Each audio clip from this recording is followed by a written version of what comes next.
and welcome to Season 1 of the new series Teaching Matters on the PsychSessions Network. This series is co-hosted by Dr. Rob McEntarffer, who serves as an assessment specialist for the Lincoln Public School System in Lincoln, Nebraska, and me, Eric Landrum, your humble podcast servant from Boise State University and co-founder of PsychSessions. Rob and I, we had a blast recording these chats, 12 episodes in all in Season 1, including this brief introductory episode. Episodes 2 through 12 range in length from 16 minutes to 35 minutes each. So they are meant to be bite-sized, suitable for binge listening if you wish. Oh, we ramble quite a bit, and at times you might laugh with us or laugh at us. Honestly, we don't care which. Please know that the viewpoints expressed here represent Rob and Eric's own opinions respectively, and not the opinions of their individual employers. As we discuss teaching matters, we hope these conversations will be provocative and thought-provoking. If you have ideas for future episode topics or want to comment, most podcast outlets allow for comments, or you can email us at psychsessionspodcast@gmail.com. Now, I will put that email address in the liner notes for each episode, show notes, but here it is again, all one word, psychsessionspodcast@gmail.com. Thank you so much for listening, and enjoy Season 1 of Teaching Matters.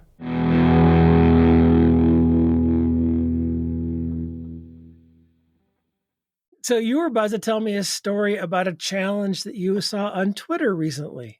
Yeah, so you and I in the past, and I think in a previous episode, we even invoked the learning styles term, and we boldly called it a myth based on, as far as we can tell, there isn't any empirical research to support at least the traditional VAC, visual, auditory, kinesthetic theory of learning styles.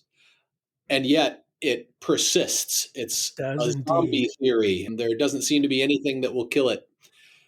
A friend on Twitter threw out a challenge to K-12 and higher ed institutions to go to your institution's website, and it has a search box, and type in learning styles. And I learned quickly type it in quotes, because if you type it in without quotes, you get a whole bunch of stuff and you get scared. But if you put it in quotes, it limits it down a bit.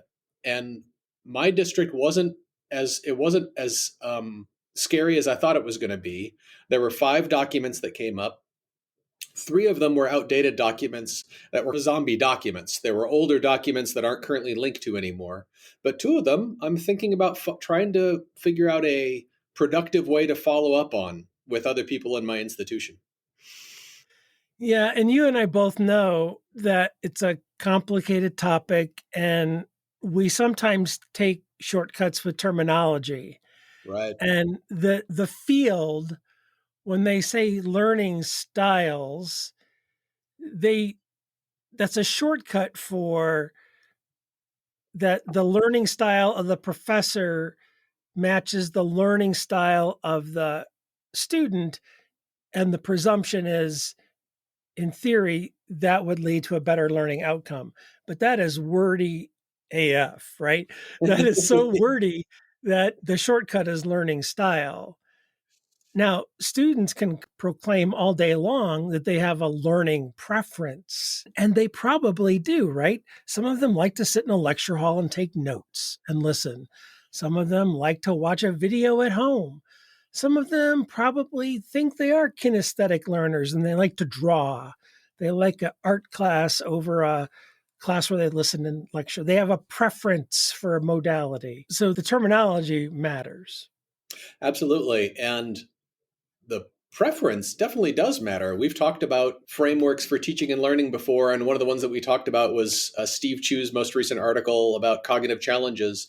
And part of that framework is motivation, and motivation is terribly important. So preference can influence motivation, and motivation can be a mediating variable towards learning. So it's not outlandish to think that something like a learning preference influences learning. It's another situation where in our field, definitely in psychology, terminology needs to be precise and specific, and there are so many similar sounding words that mean very differently important things.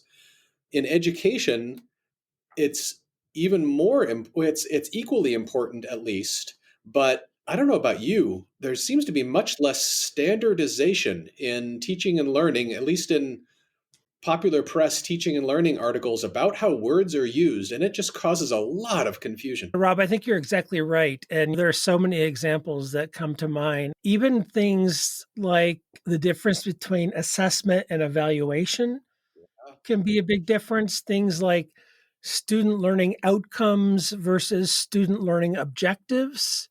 Yep. Outcomes versus objectives can make a difference. And in some ways, as long as the definition is clear, perhaps the specific word doesn't matter, because I can't make your school district use student learning outcomes if your state has mandated the word is objective. But as long as what an SLO means is defined, maybe objective or outcome doesn't matter, as long as everyone in your state understands what that definition means. I totally agree. The disadvantage is what you mentioned before. It means you better have a conversation before you start about what you mean by that term. If you're talking cross platform or if you're talking cross context, because I've seen discussions go horribly wrong just because people are using the same damn term for very different things. I got invited a while back to be on a committee about personalized learning, and I felt confrontational.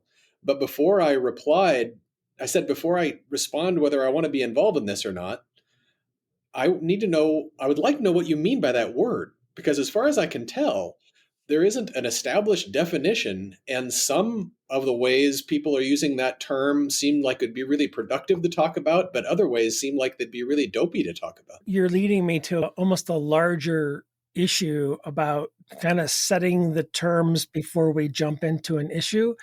And so I serve as department chair at Boise State right now as we speak. And one of the habits, which I actually think is a good one that we've gotten into as a department, is that before we come up on a vote on something, and I'm getting off a little bit astray, but I'll come back. Before we come up to a vote on something, let's say a promotion and tenure modification or an important curriculum vote, we actually talk about how we're going to vote and what the vote means. So before we get into the knee-deep nitty-gritty and maybe a heated, important discussion, we talk about, okay, is this vote going to be 50% plus one? All right, is it going to be of the people there or of the entire faculty? Is it going to be all the tenure full-time faculty? Do we include adjuncts?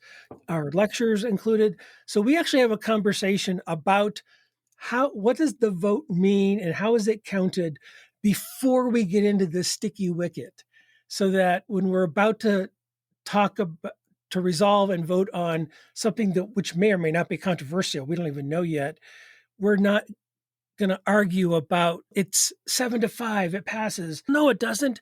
That's not a simple majority plus one. Mm-hmm. So I think your point about, I want to ask about what this committee is about and what the definition is really savvy, because I think our colleagues, myself included, I've been asked to do things before on a regional or national level, and I've said yes, and I probably didn't ask enough about, so what's the time commitment? What are the deliverables? When's it going to be due?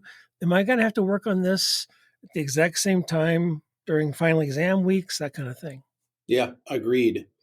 And so in both our fields, in psychology and in teaching and learning, starting with a mutually agreed upon, at least definition of what your goals are is essential.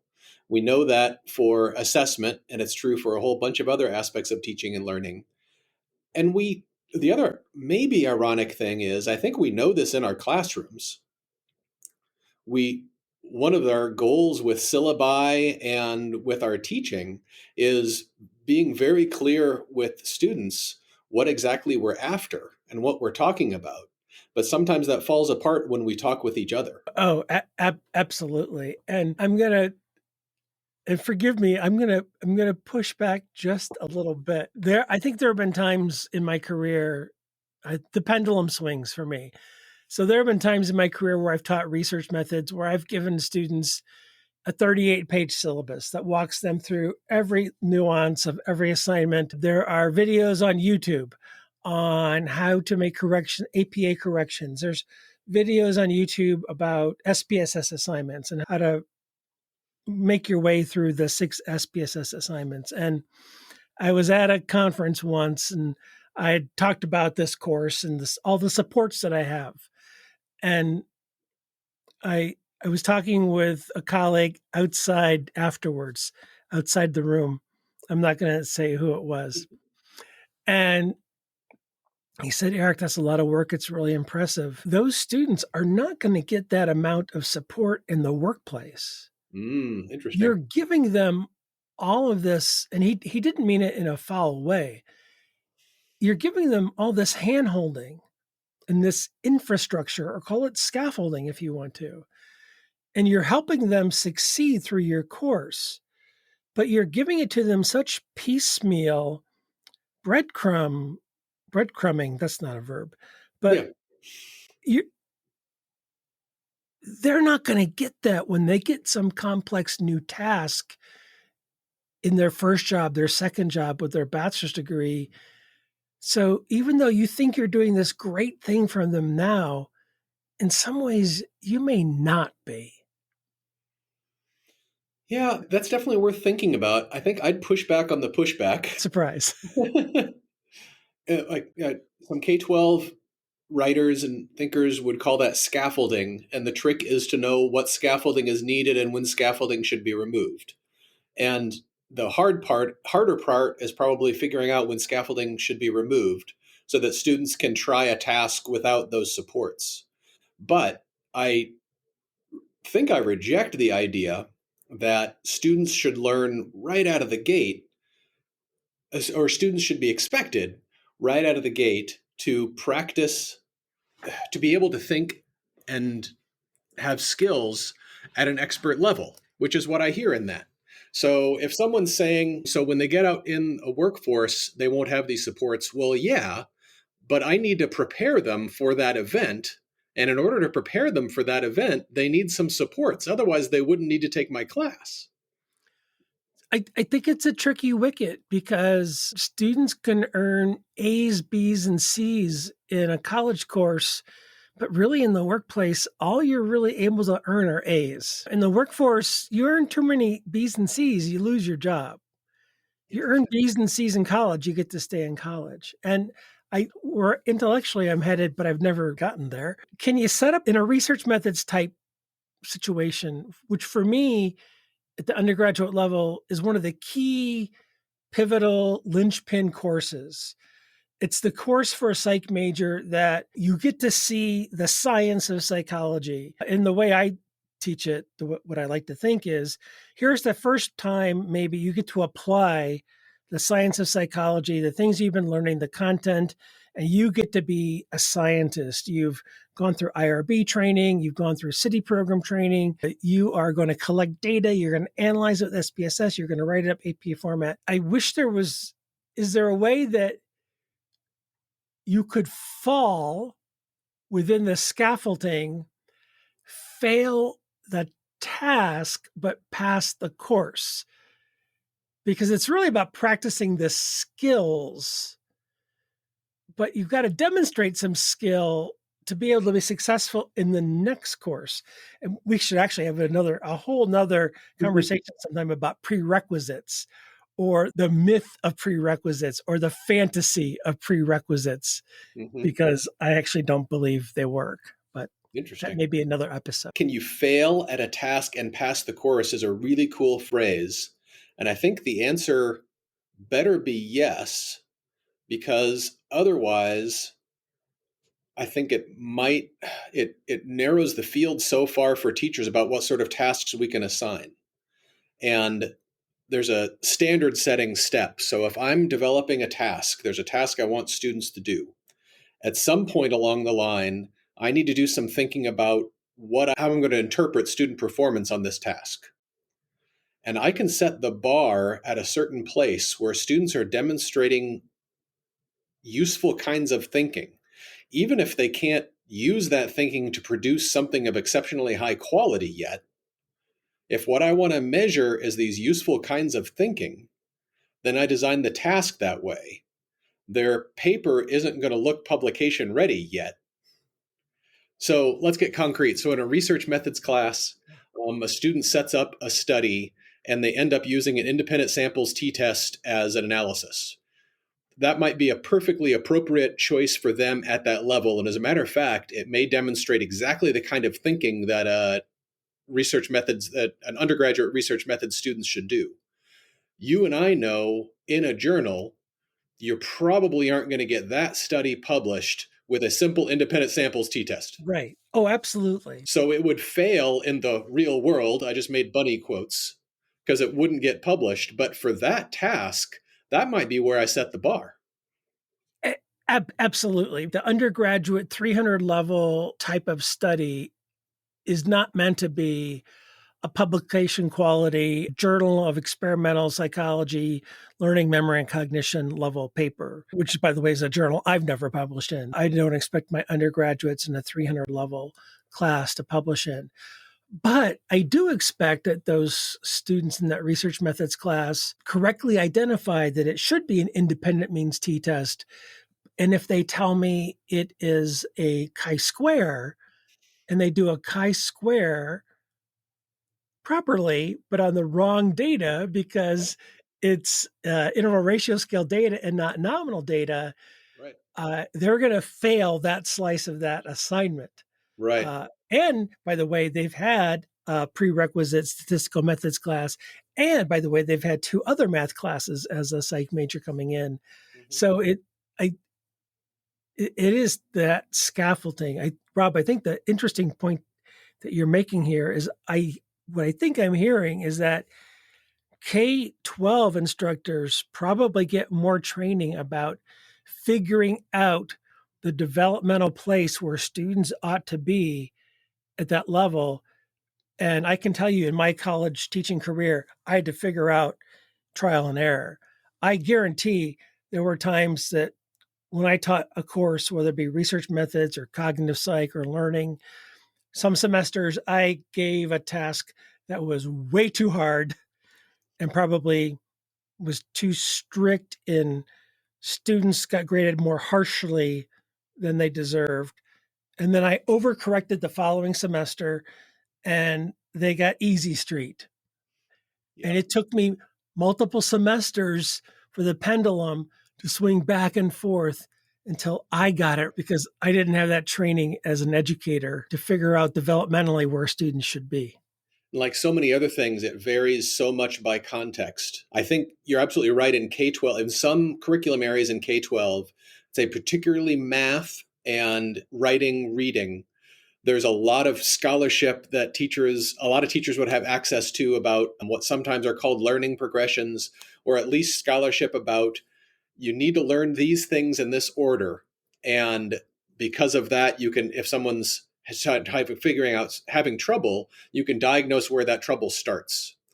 But in many other areas, like the courses that I taught in high school, psychology and philosophy, we didn't have that stuff. So we were in the same boat as you, holding our finger up in the wind and trying to figure out a reasonable guess of where we think what sort of performance students needed to show in order to demonstrate proficiency in certain knowledge and skills. And it was a lot of trial and error. And I think learning progressions is a really nice and polite way of saying prerequisites. And yeah. I'm not even sure.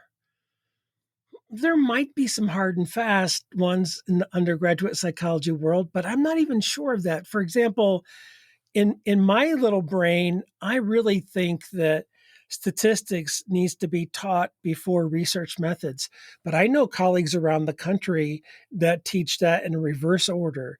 They teach research methods first before statistics. And then we also have colleagues around the country that teach them both simultaneously. Wow. In fact, where there are textbooks written with those 2 items combined and integrated in the same book, like for a 2-semester or like a 2-term, 2-quarter sequence. And I maybe in the developmental sequence, sometimes there's some prerequisites, although I think there was just a conversation recently in the Psych Teacher Listserv where some developmental textbooks aren't chronological, they are topical.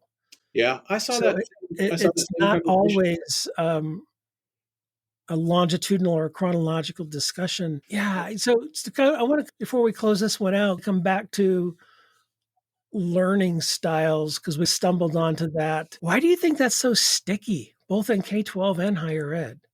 Do you have any thoughts about Some of our that? friends have written about misconceptions in science that are sticky. We've got people in our lives who have written about this topic in general. And I think some of what they've said have been popular appeal, and obviously there's a role of popular media in keeping a lot of these zombie ideas alive. It's probably related to hindsight bias to a certain extent, that you can say things like birds of a feather flock together and you can say things like opposites attract, and they both sure feel super true to people because of their personal experiences. I bet learning styles is similar to that it can sure feel real. Part of it is probably the preferences versus styles distinction that you came up with. Part of it, we can just point fingers as we see fit. There are people out there who deliberately popularize it because it makes them money. Yeah, that's absolutely true. That's a really good point. And I don't there's a literature that says when you try to debunk psychological myths and misperceptions, it's really hard in an intro psych classroom. And in fact, every time you repeat a psychological myth, an angel gets its wings. No, I'm sorry. Every time you repeat a psychological myth, in some cases you actually make it stronger. So we should be really careful as many times as we mention learning styles. But I think if for a moment we just played with the notion, what if it were true? I want to go, so what? So what? Okay, let's say that I was a visual learner. What Yeah. would I do? Would I search the world for only courses taught in a visual way? What course isn't taught with some visual component? I'm sorry, Dr. Smith, are you a visual instructor or are you an auditory instructor? Do you prefer a kinesthetic mode or an otolithic approach to your teaching? It kind of doesn't make sense if you start to scratch the surface. I'll tell you, there are implications for teachers in the K-12 world. I remember going to trainings. This wasn't learning styles, but it was learning styles dressed up. I remember going to trainings as a young teacher where someone read enough of Howard Gardner to be dangerous and did the same thing with Gardner's intelligences that I know Gardner has written about, that this is a misapplication of his theory, but said there are these intelligences. You're going to have students with these intelligences in your class. Please take a lesson plan that you do every year and rewrite it 9 different ways, and make sure you attend to every intelligence during your lesson. And they were doing it sincerely, and a whole bunch of teachers went through this training. So there are implications for bad science in teaching and learning. I wonder if one of the root causes, besides the root causes that we've talked about already, is we don't have bedrock to stand on. So if we had something that I know you and others have done with the journal that you started and a lot of your writings, if we could cement or somehow come to consensus about scholarship and teaching and learning, and we had some bedrock to stand on, we could then resist snake oil like learning styles. I mean, I think colleagues in the medical field went through this. Before there was germ theory, it was Wild West and everything went, and you could claim anything about the human body and health. But now at least there's some bedrock for them to stand on, and they can point at something and say, that doesn't work, and we can prove it. We still need that in a lot of areas of teaching and learning. Yeah, and I think we have it for I think we have that data for debunking learning styles. I think we Yeah. have the classic studies, I think 2015, and we have the work by learning scientists, and there's a great edited book. What is it? Benassi, Overton, and Chris Hackala have done that in 2014 with Teach Psych. It's a free edited volume. The meta-analysis that appeared in the APS journal is available. I guess the one thing I'll piggyback on what you've said is that rather than the 9 intelligences, I do think instructors at all level should strive to make sure that whatever media that we're using with our students, we should always be working to make it the best it can be. So My PowerPoint slide should be as clear as possible without clutter. When I'm recording audio voiceovers for narrated PowerPoints that I'm going to post to support my classes because of a pivot in the pandemic, I should make sure my audio is as clear as possible. And when available, I should provide captioning, right? Because that makes it ADA compliant. And by the way, YouTube can do that. And a lot of programs these days can do that for free. And you have to check it and make sure it's accurate. These tools that we use, we should make sure that the images that we are using they're Creative Commons compliant and that we're not stealing. So there are some practices that we should follow as instructors to make sure that we're reaching our students, and we should try different modalities, but I don't think there are 9 different approaches that we must always reach students in every way. But I think we should always be continuing to strive and improve the quality. And if students can't get it one way, hopefully they can get it another way through improved textbooks. And I actually like the idea of an instructor might adopt a textbook and recommend some blogs to read. And maybe there's an OER resource. And Absolutely. maybe there are some podcasts to listen to about the topic. And why not point them to a curated set? Maybe there's a NOBA project blog or NOBA resources. I know that not only Bill McKeechee, but also Regan Gurung have played with that notion of teaching intro psych. And here's a list of 6 textbooks you can use. You don't have to use one. Here's a whole bunch of resources. They're all really good. Pick whatever one you want. I totally agree with all that. Same.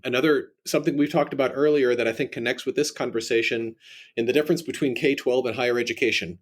I totally agree. I think we have the scholarship that we can now point at learning styles and say that's debunked like snake oil is debunked.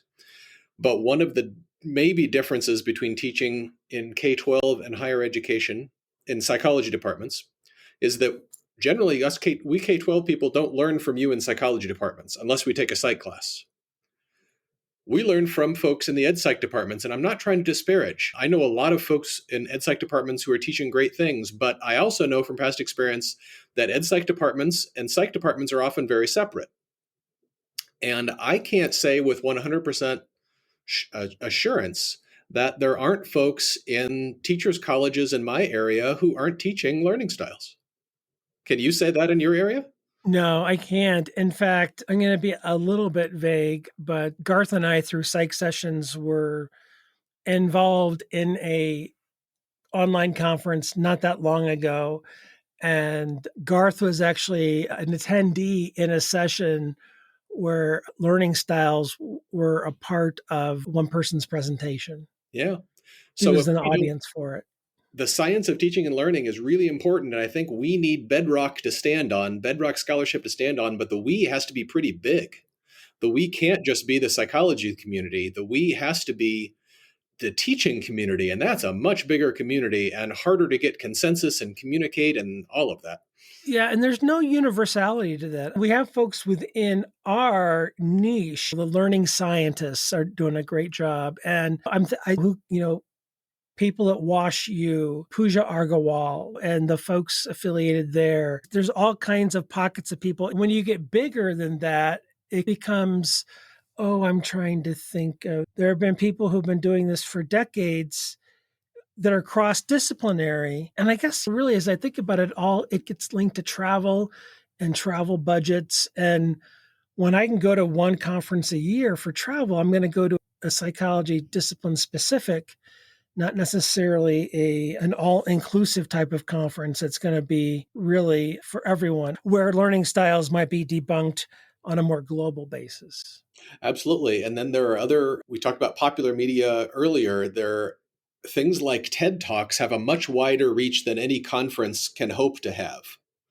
And it's such a mixed bag. If we start looking at TED Talks about teaching, some that we love, some that we don't love, they contradict each other. We don't have a unified field theory for teaching and learning. And maybe that's what I'm asking for, which is it comes out of my mouth, sounds super ambitious and maybe even horrifying, but I think that's the root of a lot of our disagreements. What I hear you asking about is that we don't have a unified expectation of what psychology majors should know and do as they earn their bachelor's degree, but we might not have a unified idea about what high school graduates should know and do.